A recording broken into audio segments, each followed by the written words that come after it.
Hadirin Bapak Ibu jamaah pengajian rahimakumullah, masih meneruskan surah Al-Baqarah ayat yang ke-6, yaitu a'udzu billahi minasyaitonir rajim. Innal ladzina kafaru, sesungguhnya orang-orang kafir, sawa'un sama alaihim atas mereka, andarta apakah memberi peringatan engkau hum kepada mereka, amran kundir ataukah tidak memberi peringatan kamu hum kepada mereka, la yu'minuna tidak beriman mereka. Kemarin sudah saya jelaskan arti kafaro menurut bahasa dan arti kafaro menurut Islam. Kemudian saya pun sudah menjelaskan orang kafir itu ada 6 macam. Yang pertama kufur takdzib, kafir takdzib, kafir mendustakan. Penjelasannya sudah. Kemudian yang kedua kafir juhud, penjelasannya pun sudah. Sekarang yang ketiga kafir ibadah wastikbar, kafir bangkang dan kafir sombong. Artinya orang yang yakin dengan kebenaran Islam, baik menurut hati nuraninya maupun menurut lisannya. Hati mengakui kalau Islam itu benar, lidah juga mengakui kalau Islam itu benar, tapi Islam ditolak. Islam ditolak. Itulah yang disebut kafir ibadah dan kafir istikbar. Hal ini persis seperti kafirnya iblis. Bisa dilihat dalam surat Al-Baqarah ayat 34. Allah Ta'ala menyatakan wa idhulna lil malaikati isjudu li adama fasajadu illa iblis aba wastakbara wa kana minal kafirin. Dan ingatlah ketika kami Allah berkata kepada para malaikat termasuk iblis, sujudlah kalian kepada Adam, hormatlah kalian kepada Adam. Maka semua malaikat sujud, semua malaikat hormat, illa iblis, kecuali iblis yang tidak mau sujud, kecuali iblis yang tidak mau menghormat. Mengapa iblis tidak mau hormat? Karena iblis adalah orang yang bangkang, makhluk yang bangkang. Wastakbara, iblis adalah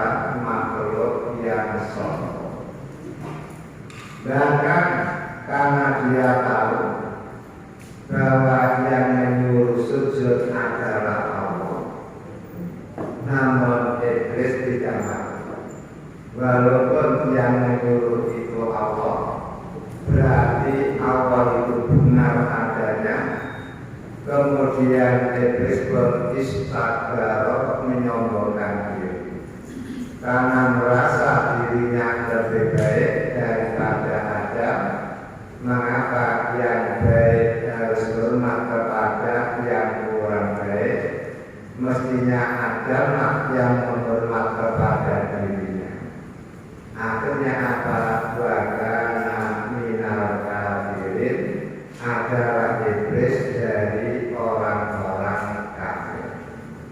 Ini menjelaskan keberadaan Allah diyakini oleh iblis, keberadaan agama Allah, syariat Allah diyakini benarnya oleh iblis, namun iblis enggan untuk melaksanakan karena ada sifat sombong. Hal ini persis seperti Abu Thalib. Abu Thalib paman Nabi Muhammad masa tua. Dia pun percaya 100% bahwa Islam itu agama yang benar. Abu Thalib pun percaya Allah itu Tuhan. Abu Thalib pun percaya bahwa Al-Quran itu kitab Allah. Abu Thalib percaya kalau ponakannya itu adalah Rasulullah. Hati dia mengakui, lidah dia mengakui, namun Abu Thalib tidak mau melaksanakan Islam, tidak mau memeluk Islam. Sampai ketika Abu Thalib sakit keras, kemudian Nabi Muhammad datang, lalu Nabi Muhammad mentalkin, ya ami, qul la ilaha illallah, kalimatan uhaju biyalaka indallah. Wahai paman, ucapkan kata-kata la ilaha illallah. Kalau paman mau mengucapkan kata-kata itu, saya sanggup membela paman di hadapan Allah, sehingga paman selamat dari api neraka dan bisa bertempat tinggal di surga. Kebetulan di rumah itu pun sudah ada Abu Jahal dan Abu yang lain. Kemudian Abu Jahal mengatakan, Atallahu amillah di agarikum. Wahai Abu Thalib, kamu ini mau meninggal dunia. Apakah kamu benci dengan agama nenek moyang kamu? Kalau sampai kamu mengikuti Nabi Muhammad, jasa-jasa kamu berpuluh-puluh tahun yang sudah kamu tanamkan akan hancur, tidak ada artinya sama sekali. Pada waktu itu Abu Thalib berhenti. Kemudian Nabi Muhammad mentalkin yang kedua kali. Ternyata Abu Jahal juga mengancam dua kali. Nabi Muhammad mentalkin yang ketiga kali, Abu Jahal mengingatkan yang ketiga kali. Akhirnya Abu Thalib menghembuskan nafas terakhir, belum sempat mengucapkan la ilaha illallah. Pada waktu itu Nabi Muhammad berjanji, ya ami, la astaghfirullah laka malam kunta. Wahai paman, sungguh aku akan memintakan untuk engkau dan memintakan ampun untuk engkau kepada Allah malam kunta, selama saya tidak dilarang. Baru mengucapkan kata-kata itu langsung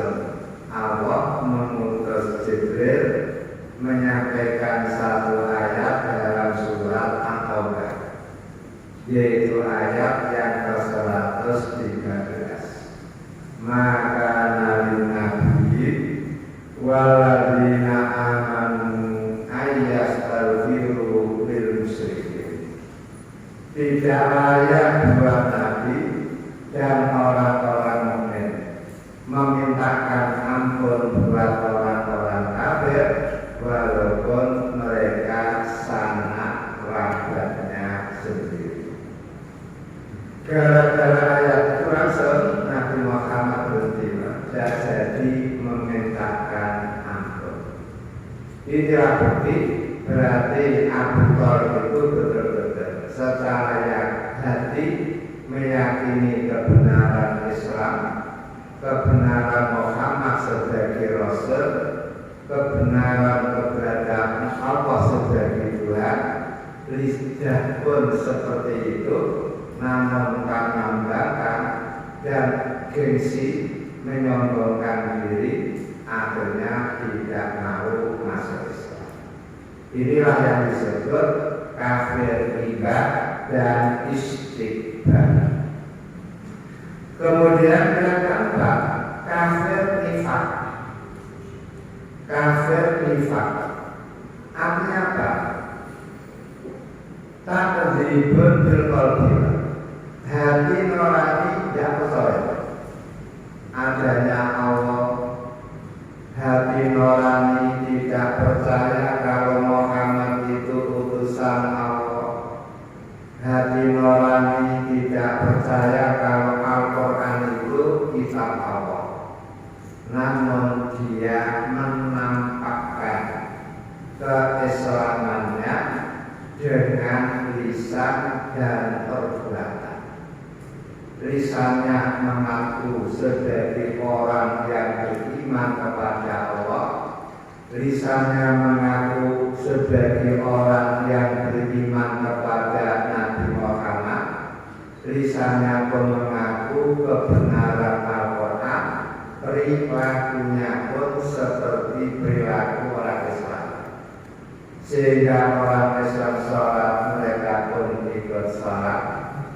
Orang Islam berperang, mereka pun ikut berperang. Orang Islam ngaji, mereka pun ikut ngaji.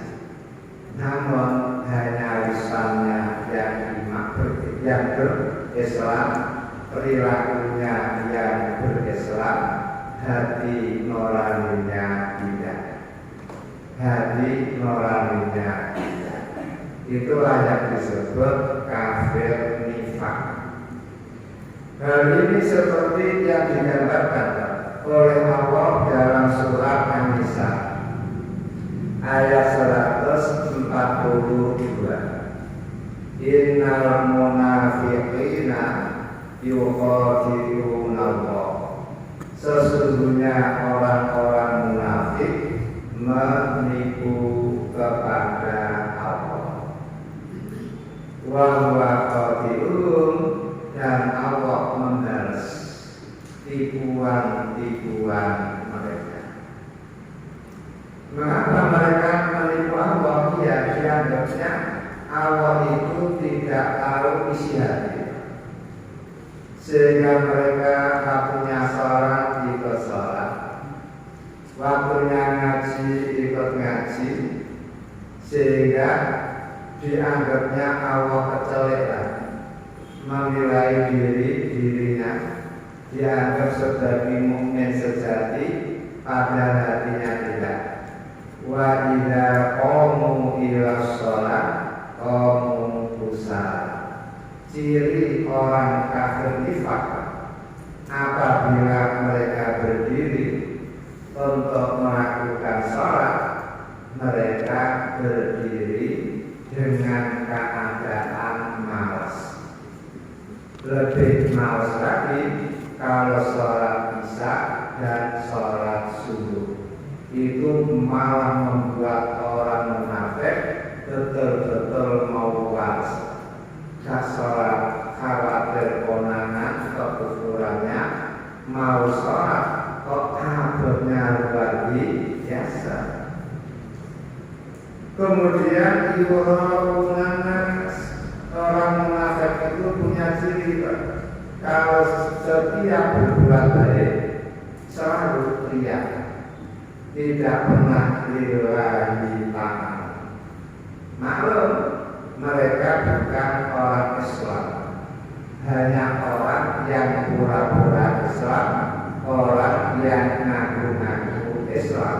sehingga setiap melakukan ibadah, melakukan amal baik selalu yuraqabi, menampakkan diri karena ingin diketahui orang, kemudian dipuji-puji dan dinilai sebagai orang mukmin. Kemudian wala yadhkuruna wa illa qalila, mereka tidak ingat kepada Allah kecuali hanya sedikit. Nah, ayat ini sengaja ditunjukkan oleh Allah kepada kita agar kita ini melayani diri kita. Apakah di dalam diri kita ini ada sifat seperti sifat orang munafik? Apa itu? Malas sholat. Apa itu? Setiap melakukan kebaikan selalu tidak ikhlas, hanya karena mengharap pujian sambungan nama dari manusia. Apa itu? Sedikit sekali ingat kepada Allah. Makanya panjenengan harus membalik. Kalau panjenengan orang munafik, sedikit ingat jenengan, sedikit ingat dulu. Ngambil ingat kepada Allah dengan membaca kalimat-kalimat thayyibah. Tiap ada waktu longgar ingat kepada Allah dengan membaca Al-Quran. Tiap ngambil ingat kepada Allah dengan cara hifdzul Quran, menghafalkan Al-Quran. Tiap ada kesempatan ingat kepada Allah dengan cara sholat sunnah, karena sholat termasuk zikir, membaca Quran termasuk zikir, menghafalkan Al-Quran juga termasuk zikir. Lah kalau orang munafik sedikit zikirnya, panjenengan harus banyak zikir. Kemudian gara-gara orang kafir nifak ini, maka orang Islam banyak tertipu.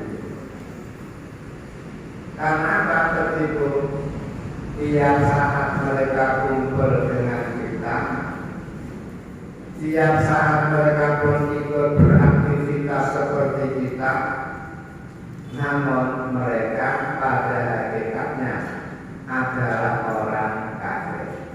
Makanya orang Islam banyak yang bercerai, termasuk pula Nabi Muhammad juga bercerai.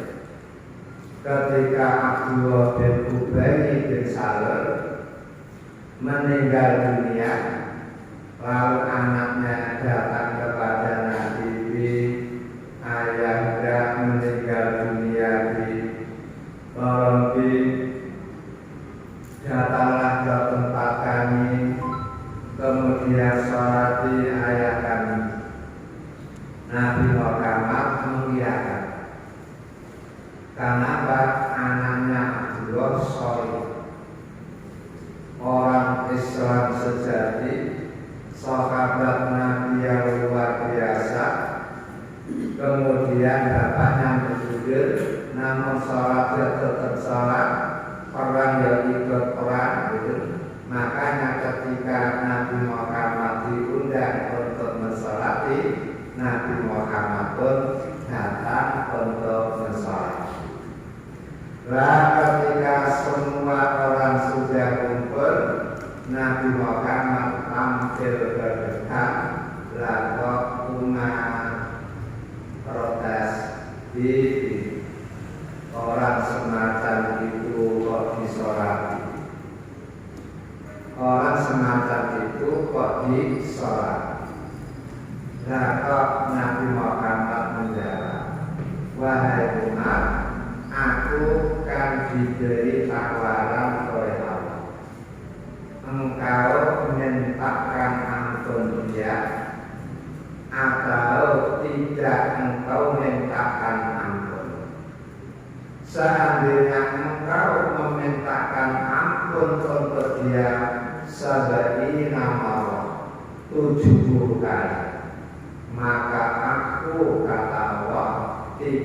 akan mengampuninya. Kata Nabi, kalau 70 kali gak diampuni, umpama kok 80 kali kok diampuni, akan tetap akan melaksanakan. Sehingga aku akan melaksanakan salat untuk si Abdullah yang munafik ini.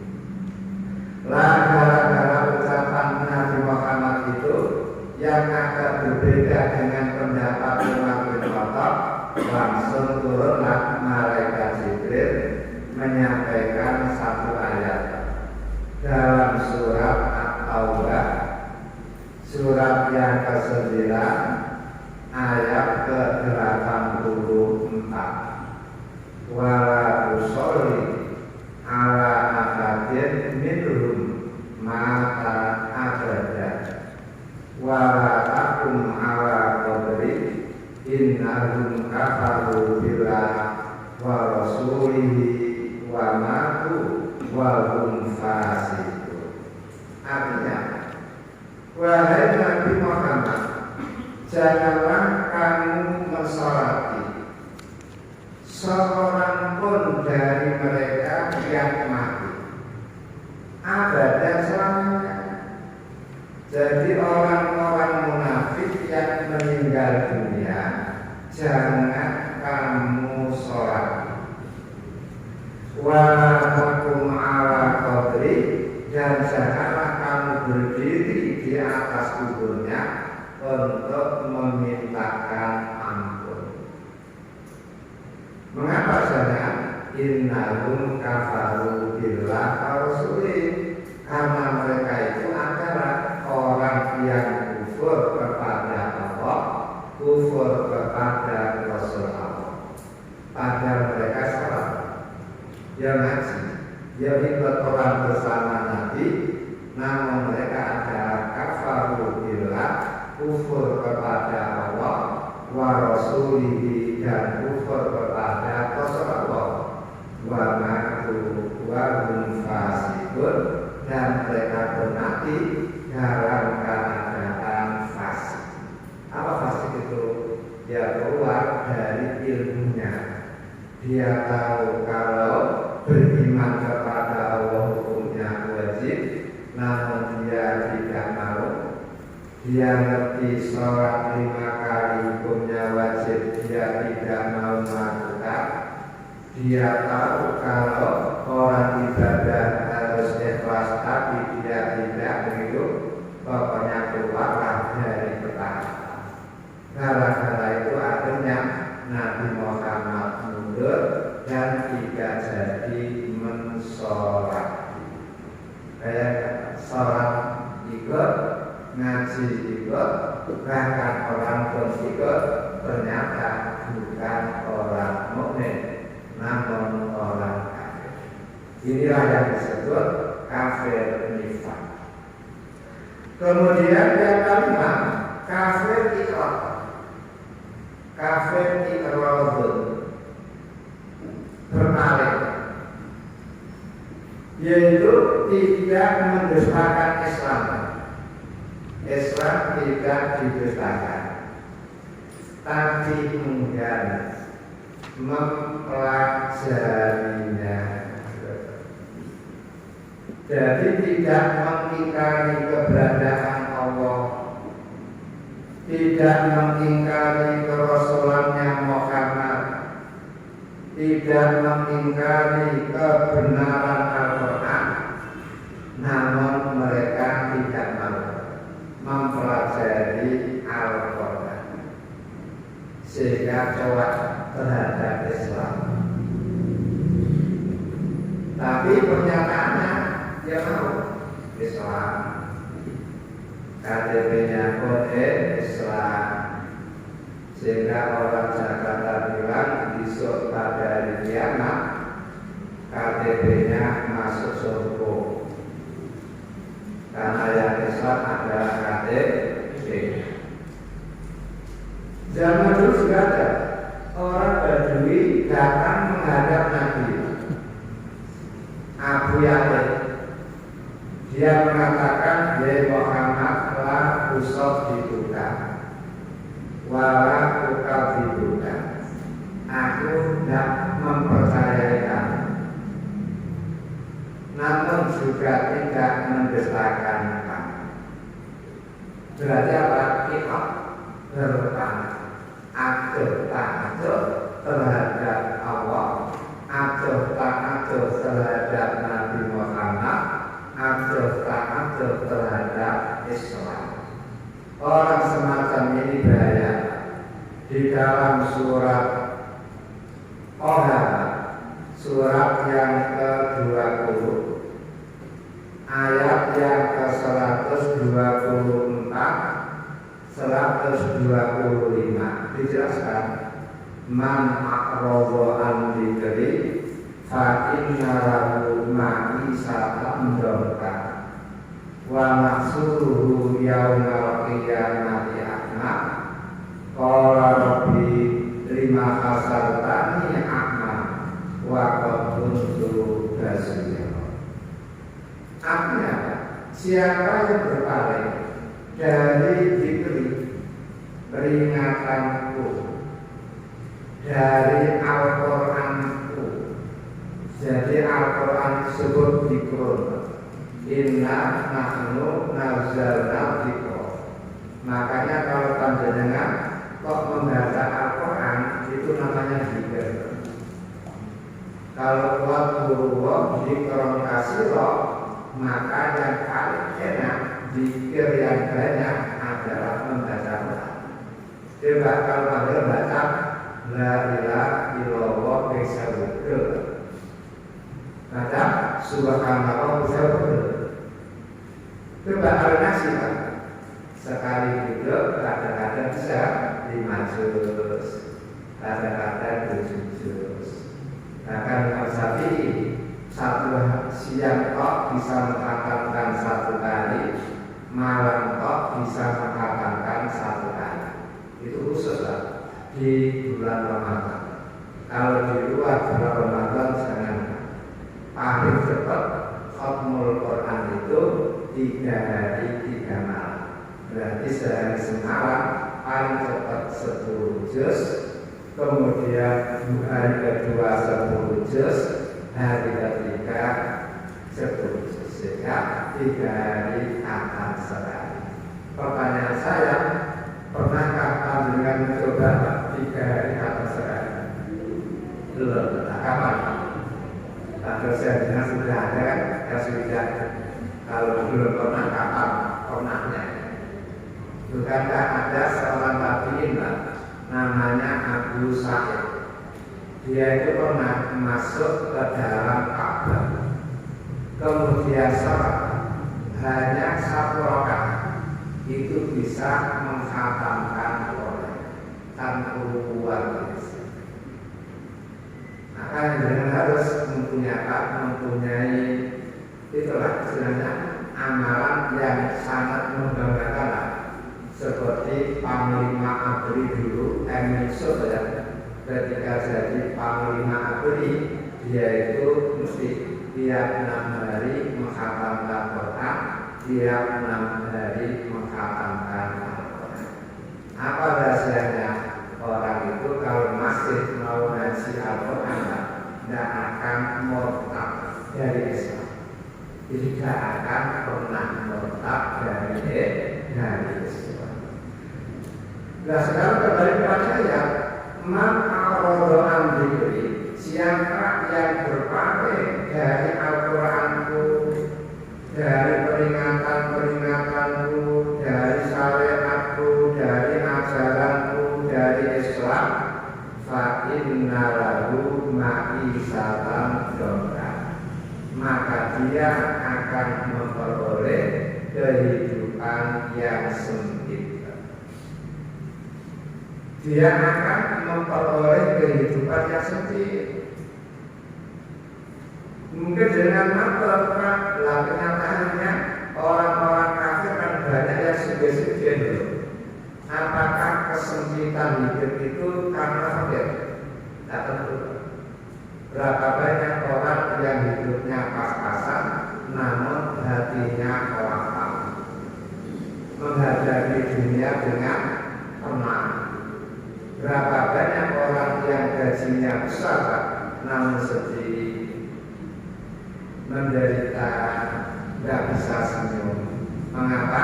Anaknya melupakan nakal, istrinya yang menetal juga, sehingga tidak terasa di rumah, pegel neng kantor, berat. Ini apa? Walaupun duit banyak, tapi kan hidupnya sempit. Jadi bagaimana dengan panjenengan makan seadanya, umpama hati kan tenang, anak sehat, istri nurut, bahagianya luar biasa. Itu juga merupakan kehidupan yang thayyibah. Kehidupan yang thayyibah. Pak, orang baik sakit Pak, orang sakit sama Pak, ya sama. Namun sakitnya orang jahat bertambah besar atau akibat besar. Sakitnya orang baik, gara-gara sakit dia dapat tambahan pahala, dosa-dosanya malah terhapus. Begitu sembuh dari sakit, derajatnya malah meningkat. Kan beda. Makanya orang Islam itu hasanah di dunia, hasanah di akhirat. Namun ada orang paham yang dimaksud ma'isatan berkah, kehidupan yang sempit itu bisa di akhirat. Kalau di dunia saja kelihatannya luar biasa dan baik, karena manusia itu kan menilai sukses dan tidaknya itu karena harta, karena kedudukan. Kalau Islam tidak, karena menurut Islam inna akramakum indallah atqakum. Standar baik atau tidaknya manusia itu bukan dilihat dari pangkat atau harta, namun ketakwaannya kepada Allah Ta'ala. Sehingga semua orang dari lapisan terbawah sampai ke atas itu bisa menjadi orang terhormat. Yang penting mau bertakwa kepada Allah Ta'ala. Wa nahsyuruhum yaumal qiyamati a'ma, dan kami kumpulkan dia besok pada hari kiamat dalam keadaan buta. Bayangkan ketika trompet yang kedua ditiup, semua malaikat hidup kembali, jin-jin hidup kembali, manusia hidup kembali, hewan-hewan hidup kembali. Lalu ada sebagian manusia yang dibangkitkan akma dalam keadaan buta. Setelah bangkit dari kubur dikumpulkan, karena waktu itu yaumul jam'i, hari pengumpulan, sehingga semua dikumpulkan di orang-orang maksa dalam keadaan buta. Bayangkan, dia kalau buta di dunia dilatih oleh keluarga, ini kalau lurus ke sini, kalau belok ke kiri ruang tamu, kalau belok kanan berarti dapur, bisa tengah-tengah. Akhirnya apa? Orang kita bisa keluyuran. Namun bisa pada hari bangkit, dunianya baru. Rumah tidak ada, gunung tidak ada, pepohonan tidak ada, semuanya pohonan sok-sokan. Sehingga semuanya kumpul. Tidak kenal medan, namun mata buta. Makanya mereka protes kepada Allah. Nah, kalau protes lagi ya berarti siapa? Dan sebarang ngomong, kalau diri juga wali protes, jangankan protes sama Allah. Kalau ada pengajian disuruh tanya saja tidak ada dari anak. Itu kenapa? Orang yang berani protes biasanya orang gede. Makanya orang dia protes. Robbi ya Tuhanku, 5 hasar kami yang akan karena akan engkau kumpulkan aku dalam keadaan buta. Waktu untuk basiro, padahal aku ketika di dunia bisa melihat. Ketika mereka protes kepada Allah semacam itu, apa jawaban Allah? Allah menjawab, kabarika atabka ayatuna fanasitana. Wahai manusia, seperti itulah telah datang kepada kamu ayat-ayat kami, kemudian kamu melupakannya. Maka pada hari ini kamu pun dilupakan. Kamu pun dilupakan. Ya kan? Berarti akibat berpaling dari ayat-ayat Allah, tidak peduli terhadap Al-Quran, tidak ngopeni Al-Quran, tidak mau mengaji Al-Quran, akhirnya menjadi orang sengsara. Pada hari kiamat dilupakan oleh Allah, sehingga mata tidak melihat pun Allah tidak kasihan sama sekali kepada mereka. Orang yang berpaling dari Al-Quran disebut kafir ikhram. Ya. Kemudian yang kedua, kafir sak, kafir sakun, ragu-ragu. Jadi orang yang masih ragu-ragu tentang kebenaran Islam, masih meragukan kebenaran Al-Quran, masih meragukan keberadaan surga, masih meragukan keberadaan rokok, sehingga tidak memberinya. Sampai orang semacam ini tak pernah mengkritik temannya, Cak. Saya perhatikan sampai ini, Cak. Sholatnya luar biasa, gemar sodako. Kenapa sih, Cak? Dan besok masuk surga.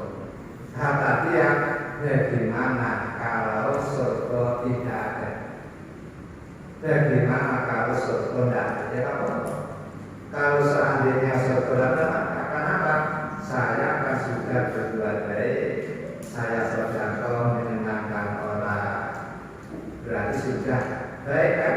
Nah kamu gara-gara tidak percaya dengan adanya surga neraka, sholat tidak, sedekah tidak, zakat tidak, bagaimana kalau neraka ada sumber? Kira-kira iya kan? Itu Pak, tidak bisa jalan. Dan itu kan, makanya itulah bukti ada orang yang masih ragu-ragu terhadap kebenaran Islam, terhadap kebenaran Quran, terhadap kebenaran surga, terhadap kebenaran neraka. Hal ini tidak boleh Pak. Kalau masih ragu-ragu berarti bukan mukmin sejati. Dia masih dianggap kafir sah. Karena apa? Mukmin sejati itu bisa jenengan lihat di dalam surat Al-Hujurat, surat yang ke-49 ayat 15. Innamal mu'minuna alladzina amanu billahi wa rasulihi tsumma lam yartabu. Sesungguhnya mukmin sejati adalah orang yang beriman kepada Allah, iman kepada Rasulullah, kemudian tidak ada keraguan sedikit pun, sehingga apapun yang diperintahkan Allah langsung diterima dengan senang hati, dilaksanakan dengan serius, karena tidak meragukan perintah Allah. Apapun yang dilarang oleh Allah tanpa diragukan lagi, langsung ditinggalkan, karena dia yakin apapun yang dilarang Allah pasti buruk, pasti berbahaya, baik untuk dirinya sendiri maupun berimbas kepada masyarakat lain. Apapun yang diberitakan oleh Allah, baik makulatil makna amgoiri makulatil makna, baik bisa dinalar atau belum bisa dinalar, yang penting Allah yang memberi kabar, langsung diyakini, tidaklah ragu-ragu. Begitu pula terhadap Rasulullah, apapun yang diberitakan Rasul langsung diyakini 100% tanpa ragu-ragu. Inilah ciri mukmin sejati. Kalau ada orang masih meragukan keberadaan surga neraka, kalau orang masih meragukan keberadaan pertanyaan malaikat kubur, kalau ada orang meragukan kalau di siang hari ada malaikat penjaga manusia, di malam hari ada penjaga manusia, ini masih disebut kafir. Itulah macam-macam kafir. Innal ladzina kafar, sesungguhnya orang-orang kafir. Namun kita tidak boleh gampang mengecap orang kafir. Tidak boleh gampang mengecap orang kafir. Karena apabila ada orang mengatakan Anda kafir, ternyata yang dituduh itu bukan kafir, maka ucapan itu kembali kepada dirinya sendiri. Berarti panjenengan yang dianggap kafir. Kenapa menuduh orang kafir padahal dia bukan kafir, maka ucapan itu kembali kepada dirinya sendiri. Makanya mengkafirkan orang boleh, namun ada syarat. Apa syaratnya? Pertama, pelakunya sudah balik dan akil. Kalau pelakunya sudah balik dan waras, itu boleh dikatakan kalau ini Islam, kalau ini kafir, boleh. Karena memang dia kafir. Kata-kata kafir bukan menyadar. Api wong kafirannya menutupi kebenaran Allah, menutupi kebenaran Islam, menutupi kerasulan Muhammad. Itu namanya kafir. Bahasa Quran masih harus sama. Coba kalau dibandingkan dengan bahasa Injil, domba sesat. Akhirnya apa? Disebut kafir dengan disebut domba sesat. Kalau orang-orang disebut domba sesat, tidak ada yang setuju. Kalau disebut kafir, tidak ada yang setuju. Padahal kan berarti kafir. Pertanyaannya kafir. Mengapa petani disebut kafir? Karena petani menjatuhkan bibit ke tanah, kemudian ditutup agar tidak dicucuki bibit, agar tidak dicucuki burung, lalu ditutup. Menutup apa itu bibit benih dengan itu disebut kafir. Malam juga disebut kafir. Mengapa? Karena malam menutupi siang. Yang asalnya pada gara-gara malam datang akhirnya menjadi gelap gulita. Lah akhirnya malam disebut kafir. Berarti apa? Masih harus bahasa Al-Quran itu. Kemudian yang kedua apa? Boleh dinyatakan kafir apabila dia melakukan kekufuran dengan apa? Lapang dada. Tidak ada keterpaksaan. Namun kalau ada orang mengatakan kafir tapi dalam beriman, namun mulutnya saja mengatakan kafir, ini tidak apa. Seperti kasus Ammar bin Yasir, setelah Ammar masuk Islam, padahal Ammar ini budaknya Abu Jahal, bapaknya juga masuk Islam namanya Yasir, ibunya juga masuk Islam namanya Sumayyah. Setelah keislaman tiga budak ini diketahui oleh Abu Jahal, langsung diseksa, dipaksa untuk murtad dari Islam kembali kepada agama nenek moyang. Ternyata Yasir tidak mau, akhirnya mati dibunuh.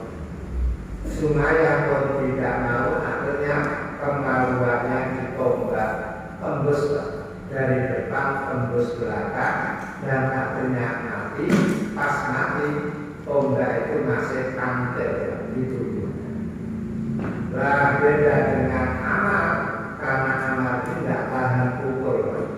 Setelah dipukuli jatuh-jatuh diinjek-injek, akhirnya baru mau mengucapkan kata-kata kafir, ngolok-ngolok Nabi Muhammad, ngolok-ngolok Al-Quran. Akhirnya semua orang kafir tertawa. Abu Jahal puas itu, sehingga Ammar dilepaskan, tidak disiksa lagi. Kemudian setelah mereka pulang, Ammar langsung lari menemui Nabi. Kemudian Ammar terpaksa saya mengucapkan kata-kata tersebut. Saya terpaksa ngolok-ngolok panjenengan. Saya juga terpaksa ngolok-ngolok Al-Quran. Nabi waktu itu kan wajahnya berada. Setelah Nabi Muhammad kedatangan Al-Quran yang mengatakan illa man ukriha wa qalbuhu mutmainnun bil iman. Maka Nabi Muhammad tanya, wahai Ammar, ketika kamu mengucapkan kata-kata kafir, bagaimana perasaan hati? Raka Ammar Mubi, hati saya mutmainnun bil iman. Kami tetap beriman kepada Allah, tetap beriman kepada panjenengan, tetap beriman kepada Al-Quran. Masalah langsung wajah Nabi yang tadinya memerah berubah menjadi bercahaya. Soal karena sahabatnya aman. Lalu Nabi ngomong, "Fakin adu fakut, wahai anak, jika orang-orang kafir kembali menyiksa kamu dan memaksa kamu keluar dari Islam, kalau memang kamu tidak kuat menahan siksaan, kamu boleh mengulangi pura-pura kafir. Pura-pura kafir. Berarti apa? Kalau orang yang pura-pura kafir tidak boleh dinasib sebagai orang kafir. Kalau dia tidak pura-pura, namun hati yang kafir, lidah yang kafir, itu resmi menjadi orang kafir dalam pandangan Islam. Kemudian yang ketiga, Pak, orang boleh dikatakan kafir kalau sudah kedatangan dakwah. Ternyata tidak mau menerima dakwah. Nah, maka orang semacam ini boleh disebut kafir. Beda dengan orang Dayak yang hidup di hutan Padangan dulu, karena Nabi tidak pernah datang ke sana. Panjenengan sebagai mubalek pun tidak pernah datang ke sana. Radio tidak masuk ke sana, televisi tidak ke sana, sehingga dakwah Islamiyah belum tembus di wilayah Dayak yang hidup di tengah hutan. Maka orang-orang Dayak semacam itulah tidak wajib beriman, tidak haram kufur. Tidak wajib beriman, tidak haram kufur. Begitu Pak, karena apa? Calonnya dan dengar. Makanya mereka hidup menurut akalnya sendiri. Sehingga besok pada hari kiamat sejagat ulama ada yang paham tidak layak masuk surga, juga tidak layak masuk neraka. Tapi apa? Di Arafah yang terletak antara surga dan neraka, disitulah yang disebut Al-Arafah. Supaya lebih mudah Pak, dia diisolasi, isoman, isolasi mandiri, melebihi sebuah keluarga, melebihi neraka tidak. Namun ketika mereka melihat arah surga, melihat arah neraka, mereka seneng karena dirinya tidak sampai dimasukkan ke neraka. Namun begitu melihat ke surga, ya mau ingin sekali, meler sekali, kepengen masuk ke dalam surga. Namun pada akhirnya A'raf tidak ada. Semua penghuni A'raf masuk ke dalam surga. Termasuk siapa? Termasuk orang gila. Orang gila sebelum darah. Sudah gila sampai dewasa, sampai mati gila. Maka orang semacam ini surga tidak layak karena tidak punya iman. Neraka juga tidak layak, tidak akhir layak. Maka tempatnya di Araf. Dari demikian setelah balik dia Islam harus setahun dapat stres, kemudian gila sampai dewasa, sampai tua lalu mati, maka dia tetap masuk surga. Yang dilihat apanya? Sebelum gila. Kalau Islam berarti dia mati Islam. Namun apabila sebelum gila dia kafir, lalu gila, kemudian mati, dia tempatnya neraka. Kemudian kecuali lagi Pak, orang yang itu apa namanya? Ideal. Ini juga lumayan itu, karena kan tidak apa namanya akhir ya, tidak sempurna ya, sehingga sengsara, sadar, tidak, normal, nah ini sudah susah, sehingga orang selatan ini tidak boleh dicap sebagai kafir, walaupun dia tidak salah. Kemudian syarat yang keempat di apa itu tidak sudah. Kalau sudah jangan dikatakan kafir. Contoh, ada seorang sahabat namanya Mu'adz bin Jabal. Setelah dia pulang dari bepergian, langsung sambar Nabi Muhammad, langsung sujud di kaki Nabi Muhammad. Padahal sujud kepada selain Allah Allah kan kufur kan? Namun Muhammad boleh dikatakan kafir walaupun dia sujud di bawah kaki Nabi Muhammad. Nabi Muhammad terkejut, ngapain? Langsung Mu'adz angkat kepala, kemudian ngomong, saya baru datang di suatu negara. Masa Allah masyarakat di sana sama sujud kepada uskup-uskupnya. Semuanya sujud pada uskup. Pada setelah saya perhatikan uskup-uskup itu tidak ada apa-apanya kalau dibanding dengan panjenengan.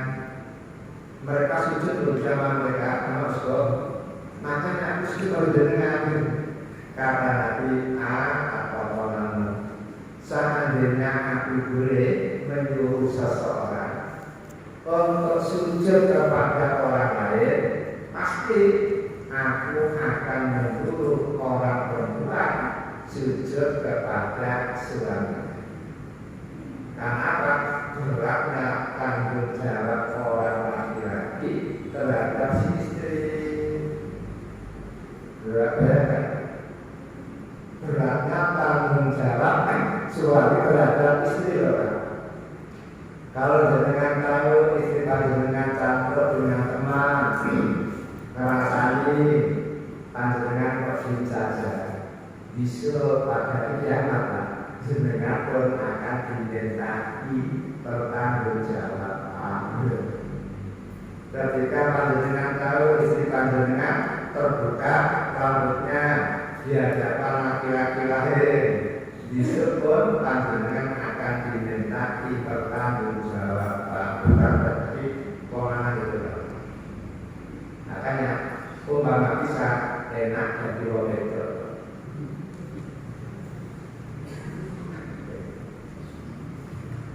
Nah, akhirnya apa? Nabi Muhammad memberi tausiah, wahai Mu'ad, janganlah kamu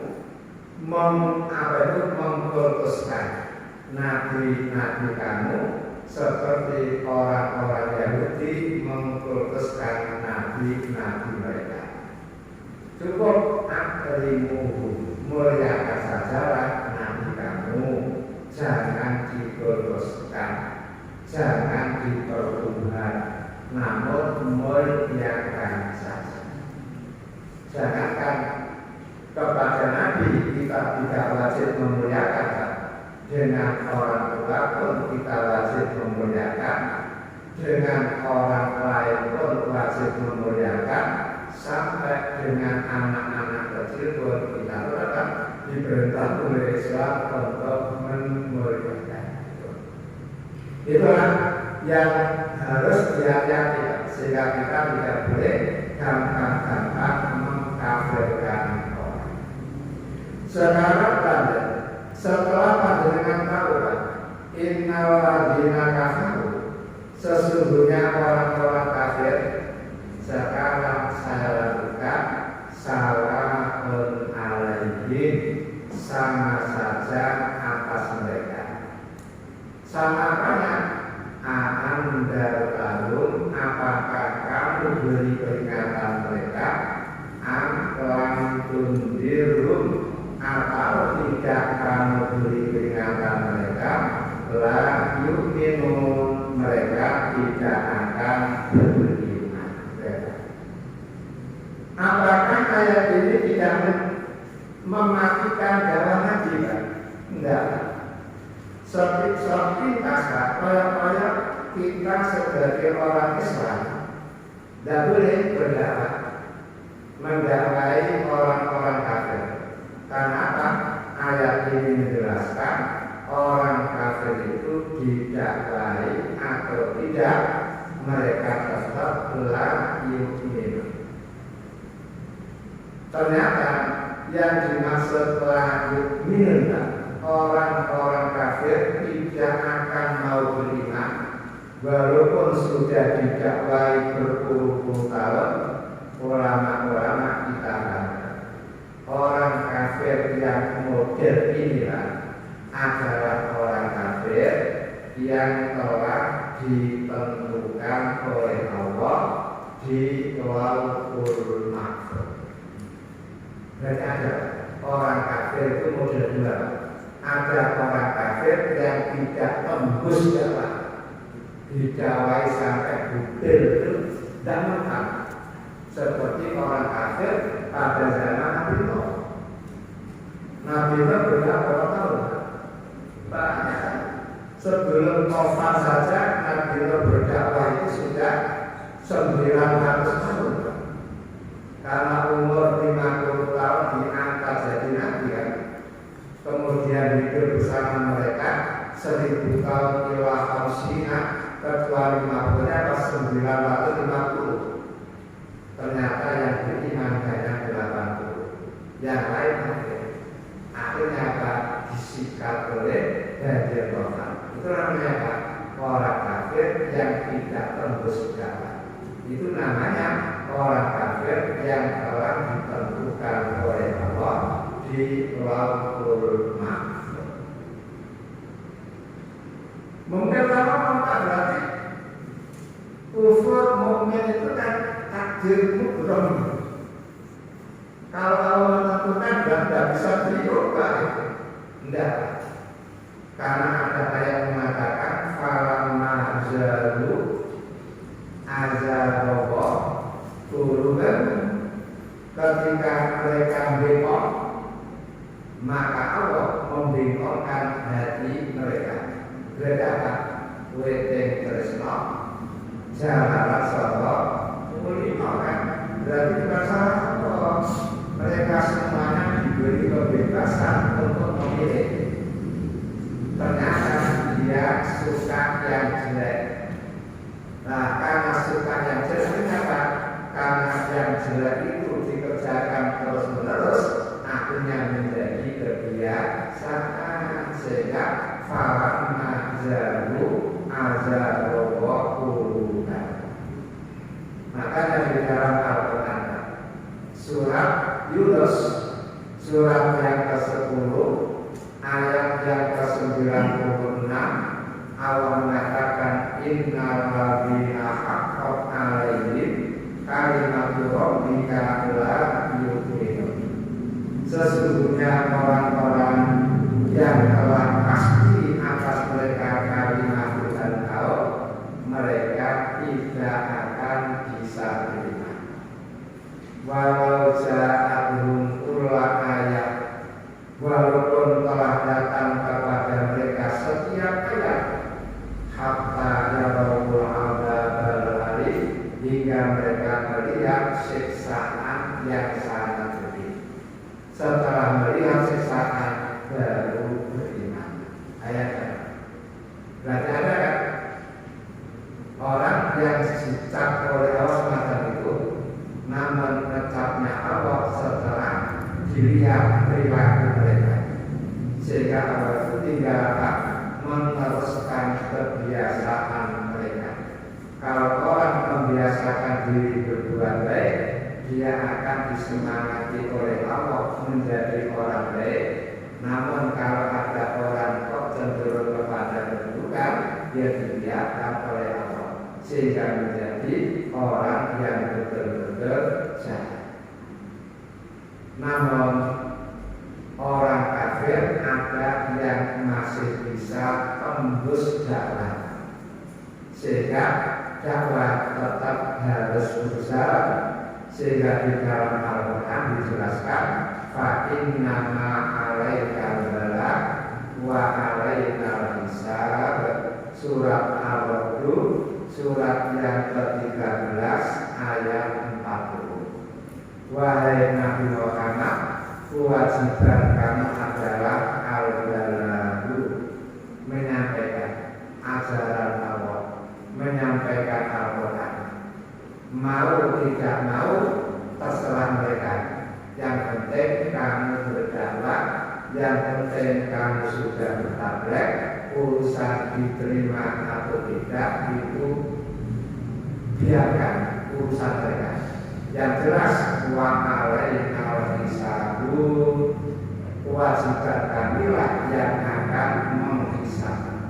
Berarti yang mau menerima dakwah Nabi Muhammad akan dihisab oleh Allah, sehingga akan diberi keputusan surga tempatnya.